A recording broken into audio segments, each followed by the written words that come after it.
There are funny phenomenon that happen with sound and how we listen to sound, how we hear things. So here's something interesting. A customer asked me if these three bowls sounded exactly the same, like do they match? And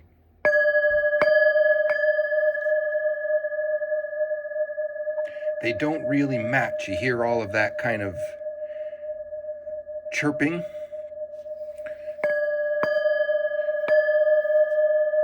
Now, when I first listened to it like that,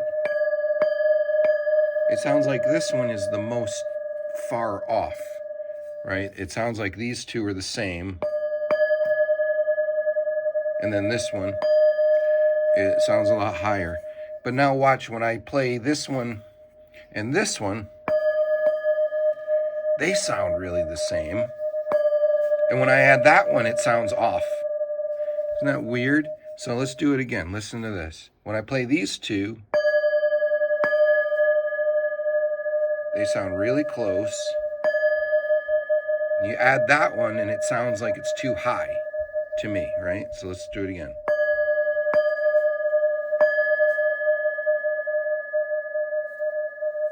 But now listen, when I do it the opposite way, how it still sounds higher, but it sounds in tune. And now that's the one that sounds out of tune. Isn't that funny? So it's kind of how I hear it. Maybe you too. You tell me in the comments, do you hear what I'm hearing? Now what happens if I do these two? You can hear right away, those are the most different. So what's really happening here is that this bowl is almost right in the middle of these two frequencies. So that's the deepest. That is a little higher. That's even a little higher. These two are actually the closest to each other by maybe a tiny bit.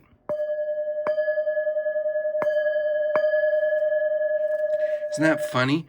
So this is the reality of frequencies, is that they go on a spectrum. So there's a continuous range of frequencies. There's thousands and thousands of different tones.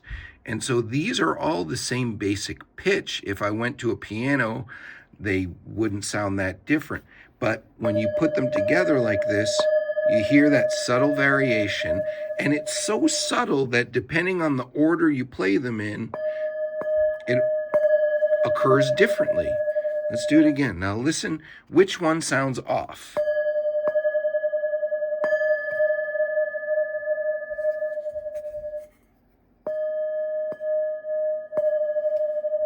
In either case, the last one sounds off. So our tendency is to want to harmonize anyway. And then when we detect that variance is a little too much, then we detect it differently or process it differently. So that's my little sound adventure for today.